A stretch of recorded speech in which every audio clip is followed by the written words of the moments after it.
안녕하세요. 한 주간들 잘 지냈죠? 우리 학우들을 직접 만나서 대면 수업을 해야 되는데 영상으로만 하다 보니까 참 아쉬워요. 그나마 우리 학우들이 열심을 가지고 강의를 듣고 퀴즈 풀이까지 해줘서 고마움을 느낍니다. 오늘은 교재 제13장 창의적 기독교 문화란 무엇인가 이 주제를 가지고 강의를 시작하고자 합니다. 먼저 하나님의 창조와 인간의 문화 사명. 그러면 하나님의 창조, 인간의 문화 사명. 하나님의 창조에 있어서 여러분 하나님에 대해서 강의 들을 때 하나님의 창조론에 대해서 여러분 강의 들었죠? 성경은 하나님이 이 세상 만물을 창조하셨음을 선포하여 주셨습니다. 창세기 1장 1절 말씀에 보면 태초에 하나님이 천지를 창조하시니라고 이렇게 선포를 하셨습니다. 이 창조는 하나님의 권능, 신비를 나타나고 있는 거죠. 하나님께서 말씀을 통하여 우주 만물을 창조하셨죠. 하나님의 권능, 하나님의 신비를 나타내 줄 수가 있는 거죠. 이 자연을 자세히 보면 이 세상이 너무나 예술적이면서도 그리고 보면 너무 섬세하고 그리고 조화로움에 감탄하게 돼요. 여러분 한번 생각해 보세요. 이 우주 만물을 이렇게 보면 우주 만물을 보면 우주 세계와 이 자연 세계를 봤을 때 너무나 예술적이면서 그리고 섬세하고 그리고 조화로움을 다 느끼게 될 거예요. 여러분 만약에 이 시간 이 밖에 나가서 보면 우리가 이 우주 만물 자연 세계를 봤을 때 그리고 밤에 어떤 밤에도 우주 만물과 자연 세계를 봤을 때 거기에 따르면 너무 예술적 가치가 있고 너무 그리고 섬세하고 조화롭고 꽃 한 송이를 보더라도 그렇고 나무를 보더라도 그렇고 아니면 바닷가 아니면 산 아니면 우리가 이 해와 달과 별을 이렇게 볼 때도 이 모든 것이 예술적이고 거기에 따라서 너무 섬세하고 너무 조화로움 여기에 감탄하게 된 것을 보게 돼요. 그래서 하나님은 위대한 뭐예요? 예술가시죠. 인간과 만물은 하나님의 걸작품이라고 할 수가 있는 거죠.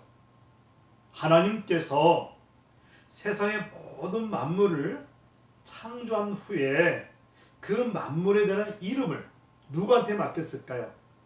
최초 인간 아담에게 아담아 너 이 세계에 대해서 다 만물에 대해서 이런 세계에 대해서 다 뭐하라? 이름을 지라는 거죠.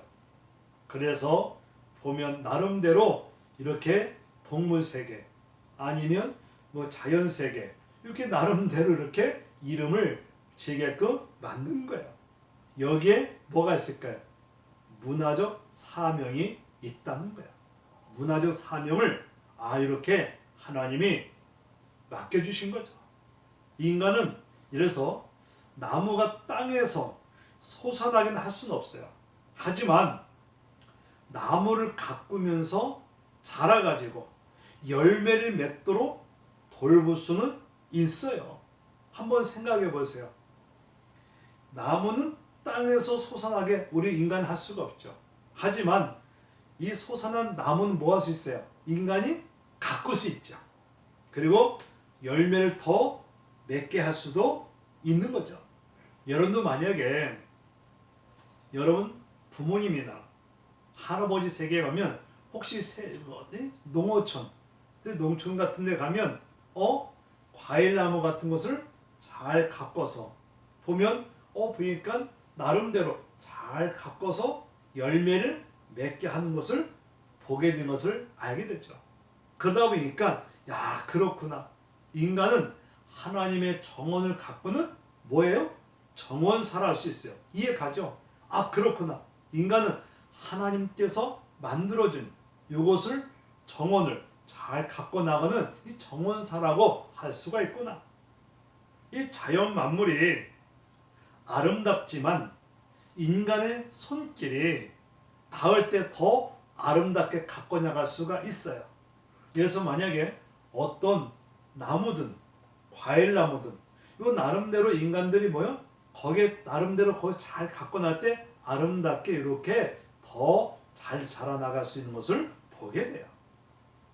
그리고 교재에 보니까 하나님의 문화 명령에 대해서 이렇게 이야기하고 있어요. 좀 아쉬운 부분이 있는데 지난 강의 때 갑자기 이 영상을 찍다 보니까 문제가 발생해가지고 좀 여러분들에게 제대로 이렇게 강의를 하지 못한 부분이 좀 아쉬운 부분이 있었어요.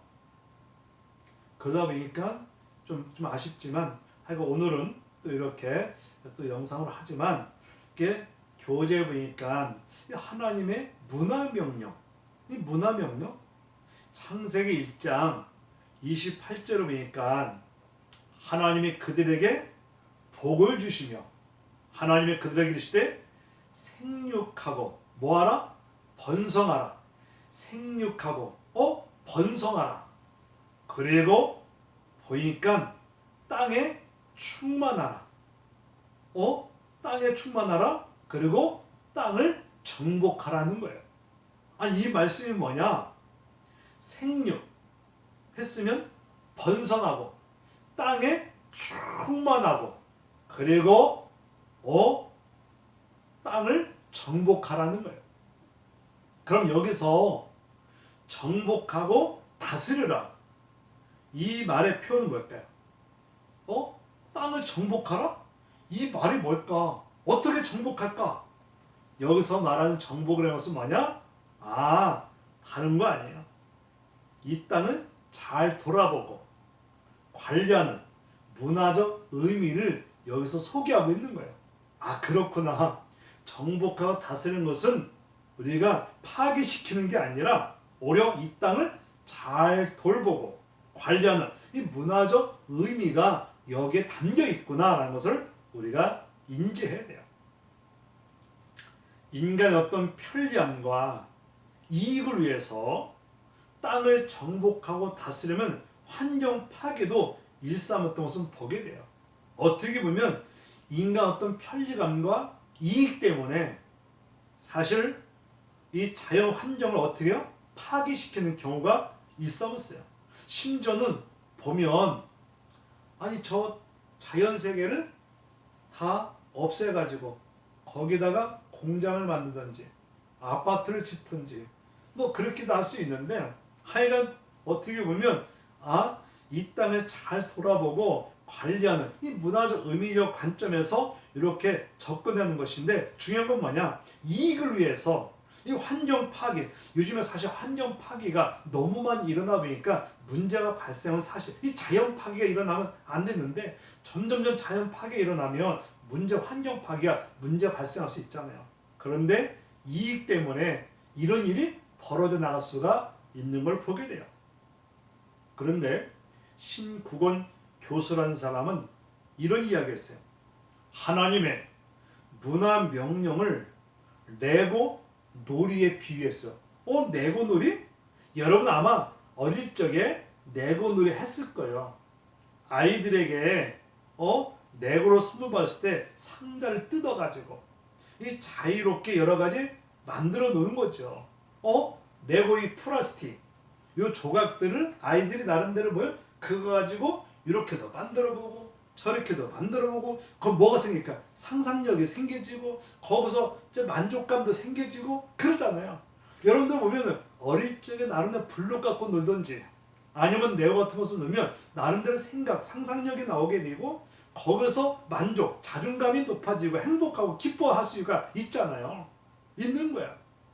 그러다 보니까 교재에 보니까 아 그렇구나. 이 플라스틱 조각 때 아이들의 창의성을 이렇게 키워주고 창조적 활동을 유도하는 거 요걸 말하는데 문화는 이와 마찬가지로 하나님의 선물로 주신 이 자연을 여러 가지고 인간의 어떤 상상력을 통해서 개발하는 활동이다. 아이들에게 이 레고를 통해서 나름대로 상상력을 가지고 여기서 잠재 능력도 키워나갈 수 있고 이렇게 해나가듯이 하나님이 주신 이 선물, 이 어떻게 요 문화를 가지고 요것을 어떻게 여기서 인간 어떤 상상력을 통해서 개발을 활동해 나갈 수 있다고 할 수가 있다는 거죠. 인간의 타락 후 인간은 뭐냐? 하나님의 이 창조 세계를 문명이란 이름을 훼손하고 오염시켰지만 하나님의 문화 명령은 최소된 것이 아니에요. 왜 그러냐? 문화 명령이 먼저 사실 창조되었기 때문에 사실 취소될 수가 없는 거예요. 인간의 타락이 결국 사실 이 창조 세계 문명이라는 이름으로 훼손하고 그리고 오염을 시키면 안 되는데 그래도 사실 이 문화가 이걸 혁명이 이루어진 것을 보게 돼요. 여러분 창조가 뭘까요? 이 창조라는 것은 무에서 유를 창조한 것이죠. 하나님께서 무에서 말씀으로 사실 세상을 창조한 것처럼 이 창조는 뭐냐? 무에서 유로 만드는 영역이지만 이 창조적이란 의미는 뭐냐? 이미 존재하는 것에 대해 새롭게 조명하여서 좀 신선하게 재구성하고 이 기존의 문화 환경을 동향을 잘 살펴서 무슨 문화? 건강한 문화를 만들고 소통하기 위한 창조적 기술과 상상력을 키워나가는 겁니다. 야, 이 문화는 이것을 우리가 어떻게 새롭게 해야 되겠다. 나름대로 상상을 하고 생각을 해가지고 요 문화는 좀 우리가 새롭게 재구성해서 이렇게 건강한 문화로 이렇게 만들어야 되지 않겠냐. 그러다 보니까 뭐냐? 기존 문화, 요 환경을 동향을 잘 살펴서 이 건강한 문화를 만들고 이 소통하기 위한 창조적 어떤 기술과 상상력 키워나가는 거죠. 그래서 우리가 이런 문화는 앞으로 우리가 이렇게 새롭게 해서 나름대로 여기에 발전시켜 나가자. 그럼 거기에 대한 상상이 나오고 또 거기에 대한 어떤 생각과 기술이 나와서 이렇게 해 나가는 거 이걸 말하는 거죠. 그리고 창작의 일상이 소수 전문 예술가와 문화 계획자들만 이 전유물이 아니라는 거죠. 어떻게 보면 창작의 어떤 일상 소수에 있어서 전문적 예술가, 문학가 이들의 전유물이 아니라는 거죠. 그런데 그들만의 전유물을 생각하고 각종 문화예술 상품들을 구인하고 즐기면서 이 자신들의 어떤 예술가적 꿈을 대신하고 있다는 거죠. 여러분 보면 전문 예술가, 문학가가 다 따로 있죠. 보면 저 사람은 타고난 예능인이다. 저 사람 타고난 문학이냐. 저 사람 타고난 정말 예체능. 이 사람은 과학. 다양하게 다 있잖아요. 다 있어요. 그러다 보니까 뭐냐? 사실 어떻게 보면 이 창작에 어떤 있어서 소수 많지 않지만 전문 예술가, 문학가 이들의 전유물이다. 그는 아니라는 거예요. 그런데 그들만의 전유물을 생각하고 각종 문화예술 상품을 이제 구입을 하게 되죠. 그 구입해가지고 즐기면서 그리고 자신들의 예술적 가적 꿈을 이제 대신하고 있다. 야, 나를 대신하여 저 사람이 가수 활동하는 거야. 나를 대신해서 저 사람이 연예 활동하는구나. 아니면 저 사람이 나를 대신해서 어떻게 이런 것도 할 수 있구나. 그래, 나도 저 사람을 이제 저 사람이 갖고 있는 내가 테이프를 가져야 되겠다. 아니면 뭘 가져야 되겠다. 나름대로 관심을 갖게 되고 이렇게 나가는 것을 보게 되죠. 그리고 근대 문명이 이렇게 발전하면서 예술은 천재들의 자유롭고 신비한 창조력에 근거한 것으로 신격화, 심지어는 종교적 숭배 대상으로 신격화되는 거예요. 이 근대 문명에 있어서 어떻게 보면 예술에 있어서 특별한 천재들, 이들 나름대로 자유롭고 먼저 신비로운 창조력을 근거해가지고 너무 신격화하고 심지어는 종교적 숭배 대상까지로 되어나갈 수 있다는 거죠. 사실 어떻게 보면 나는 나는 예체능 좀 좋아하는데 저 사람은 정말 대단한 사람이야. 나 저 사람 정말 저 사람을 닮아가야지.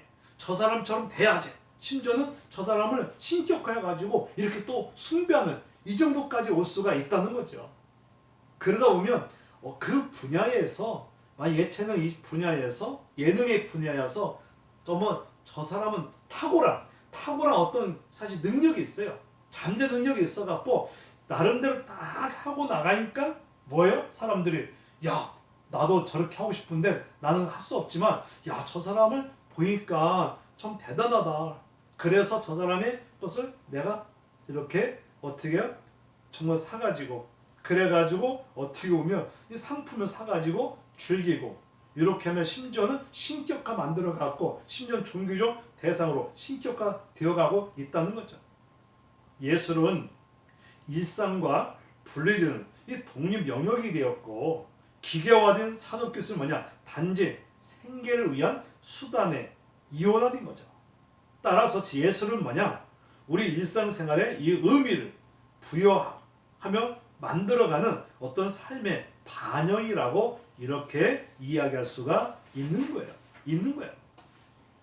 그리고 사실 이제 교재에 보면은 어떻게 보면 나름대로 이렇게 다 돼 있는데 사람들은 명품화를 선호한 것은 그 품질보다냐 명품 소유한 자신이 어떻게 보일지 대한 이 자존감, 허영심, 그리고 명품족의 일원이 되고자 하는 이 그룹의 이 정체성, 여기에 문제이기도 한 거예요.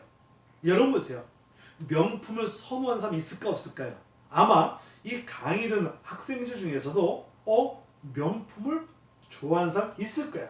또 사는 사람이 있을 거야. 여러분 만약에 주변에 아니 저 사람 봐. 다 명품이네. 가방도 그렇고 옷도 그렇고 심지어 뭐도 다 명품화 됐다. 그래서 사람들이 그 사람을 부러워하잖아. 저 사람은 대단한 명품을 저를 소유하고 있구나. 이 명품을 선호해가지고 명품 소유한 자신이 어떻게 보일지 여기에 자존감, 사람들이 이렇게 좋아하고 이렇게 되면 자존감이 높을 수 있고 또 허영심을 갖게 되고 그리고 명품족에 일어나고자 하는 그룹의 정체성, 이게 사실 문제가 있는데 하여간 상품이 아니라 문화를 이 고가에 산 거죠. 그래서 우리에게 다가온 문화, 자본주의 시대는 문화와 미디어 이 중요성을 단지 즐거움과 신미성을 통한 통로 넘어가지고 사회 전반에 산업, 커뮤니케이션 이 절대적 수단으로 이렇게 변화된 중요한 요인 중에 하나인데 사실 요즘에 보면 디지털 문화, 사실 문화와 디지털, 특히 디지털 문화 여기 사실 남녀노소 할 것 없이 여기 다 영향 끼치는 사실이에요. 미디어라는 것은 커뮤니케이션, 의사소통 요거를 하는 건데 어떻게 보면 이것이 수단이 아니라 더 높게 나갈 수 있다는 거예요. 본래 미디어는 커뮤니케이션을 용이하는 수단에 불과했지만 오늘날은 오히려 인간의 의사소통을 지배하는 위치에 있다는 거예요. 그래서 인간이 생산한 미디어, 인간의 가치 생산을 하고 있음을 이야기하는데 요즘에 사실 사람들이 미디어 없이는 못 살겠다는 거죠. 미디어 영향을 다 받고 있어요. 미디어 영향, 이런 미디어 문화 속에서 우리가 살고 있는 건 사실이에요. 그러다 보니까 결코 이런 문화 환경의 변화를 그저 그냥 비판하거나 거부하거나 무비판적으로 휩쓸어 갈 수는 없다는 거죠. 왜냐? 인간은 문화를 떠나 존재할 수 없는 존재라는 거죠. 그래서 그 문화의 재창조자 그리고 관리자로서 분명한 어떤 신적 사명이 있기 때문인 거죠. 우리 인간은 뭐요? 문화를 영향을 받는 거죠. 문화를 떠나서 사는 존재가 아니라 우리는 문화 속에 살잖아요. 여러분 보면 각자 문화가 다 있어요. 여러분 누리는 문화가 다 있죠. 그래서 이 문화 시대의 중요한 특성은 뭐냐? 문화 소유에 급격한 이렇게 팽창하고 있다는 사실이에요. 그러다 보니까 오늘날 비즈니스 표방하는 문화는 뭐냐? 재미, 오락, 이 최상의 가치를 여긴 것이 사실이에요. 이러다 보니 정치, 경제, 더 나가서 종교마저도 이렇게 즐거움, 여기에 우선으로 추구하게 된 것을 보게 돼요. 사람은 누구나 즐거움을 추구하죠. 재미, 오락, 여기 추구한 건 사실이에요. 근데 이것이 결국 정치적 관점에서도, 경제적, 심지어는 종교적, 여기서도 사실 즐거움을 우선으로 추구하는 요것이 된 거예요.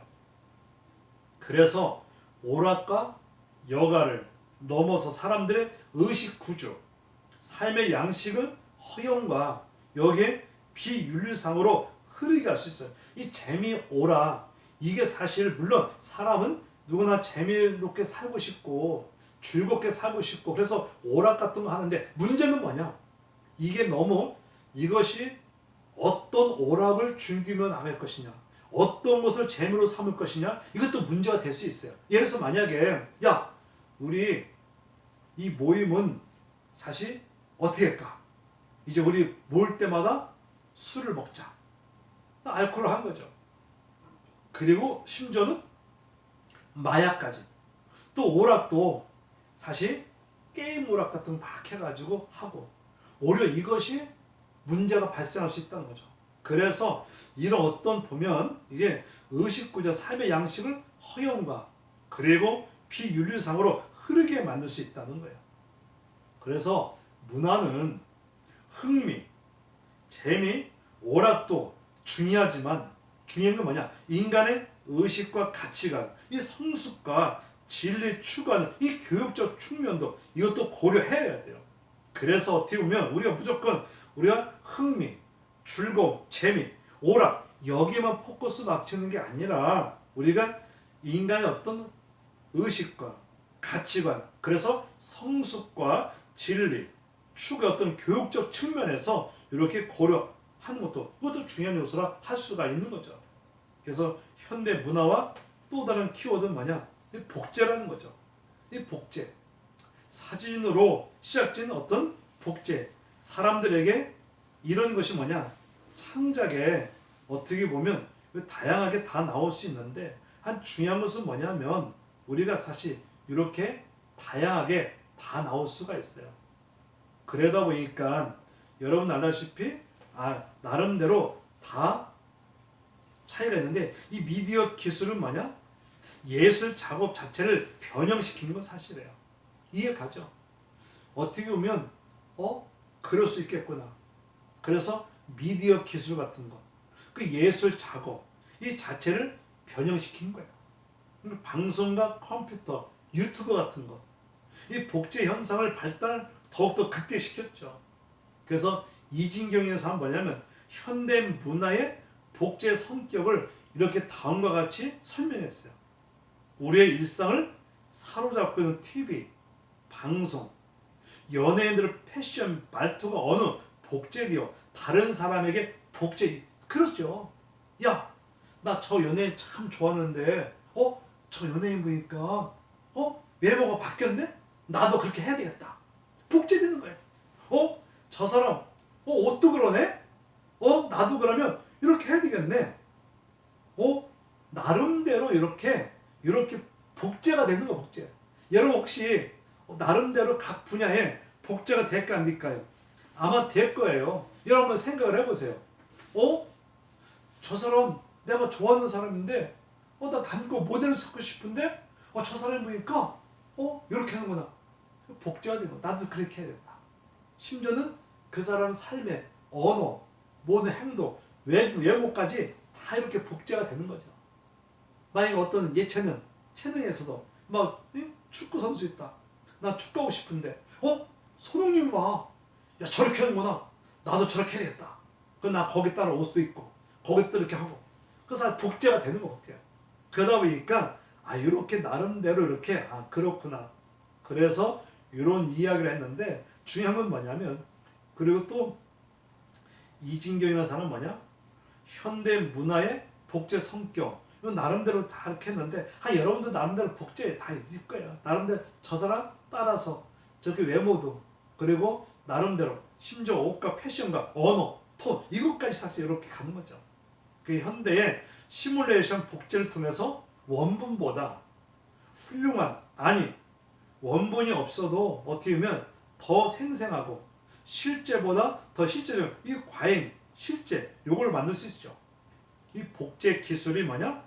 문화 복제를 통해서 이 복제된 문화 시대와 현상을 이렇게 만들어 가는 거죠.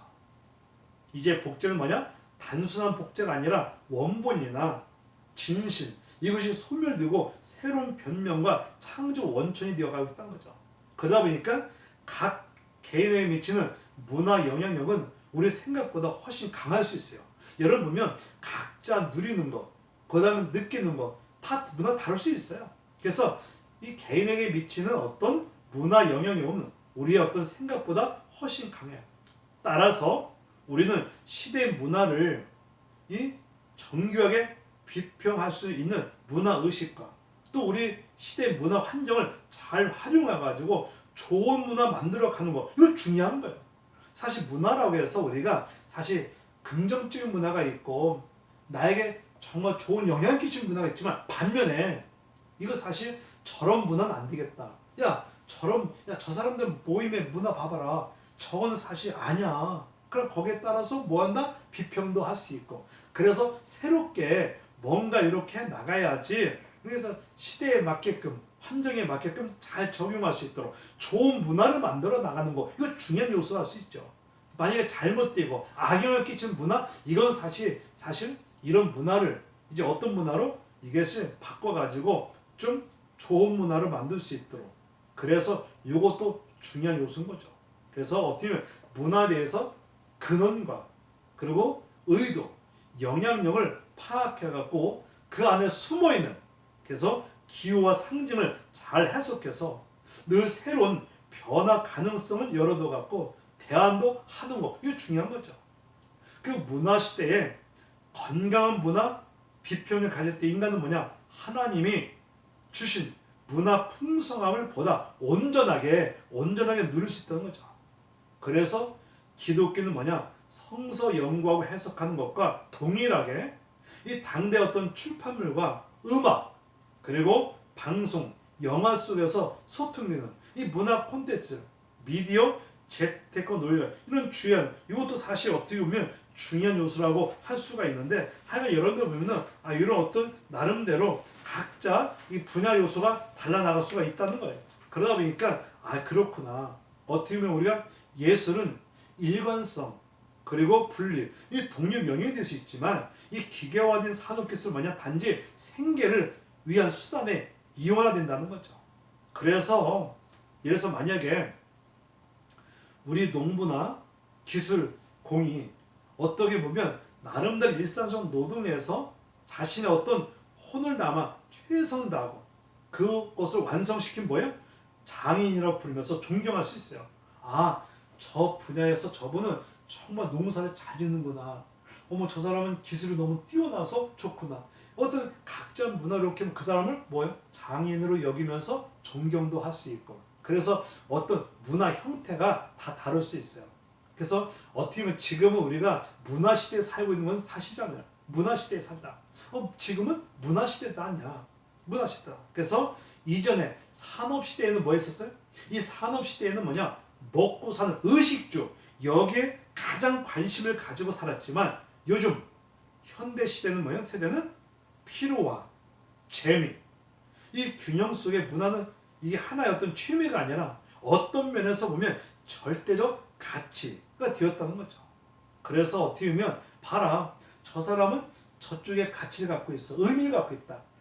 나름대로 이렇게 다 이런 것이 있어요. 그래서 보면 나름대로 이런 것이 있구나. 근데 근대 시대는 뭐냐? 부전이라면 저축하고 개미로 이렇게 시대였다면 지금은 어떻게 보면 거미 시대가 됐고 놀이, 그다음에 배짱 이렇게 나가는 것을 이야기하고 있는데 하여간 중요한 건 뭐냐면 그래서 미국에서도 뉴욕과 같은 대도시에는 뭐냐? 일터를 갖기 위해서 소많은 사람들이 단지 그것에 뭐냐? 직장의 어떤 연봉이 높아서기보다는 뉴욕의 문화를 즐기면서 일하는 걸치비치 시대에 살고 있기 때문에 그런 거예요. 그러다 보니까 그렇다. 어떤 돈보다는 이 문화 즐기면서 이렇게 살아가는 거. 그래서 어떻게 보면 유병규라는 사람 뭐라고 했냐면 돈이 문화를 만들지만 문화는 다시 돈을 만든다는 거죠. 한마디로 말 이거예요. 야, 돈을 가지고 문화를 만들었어요. 근데 이 문화가 활성화된 거예요. 이 문화가 활성화되다 보니까 사람들이 거기에 투자를 하고 하잖아요. 그럼 뭐가 돼요? 돈이 되는 거지. 돈으로 투자했다가 나중에는 뭐요? 오히려 문화가 돈으로 이렇게 사실 돈이 된다는 거죠. 그러다 보니까 문화는 뭐냐? 정치, 경제, 사회 어떤 중심의 키워드가 되어 나갈 수 있는 것인데 하나 이런 것이 보면은 여러분 보면 이런 것이 다 나름대로 다 다를 수 있구나 것을 우리가 인지할 수 있고 그다음 나갈 수가 있는 거죠. 그러다 보니까 이렇게 다양하게 이렇게 해 나갈 수가 있음을 이야기하고 있는 거예요. 우리 잠시 후에 보도록 하겠습니다.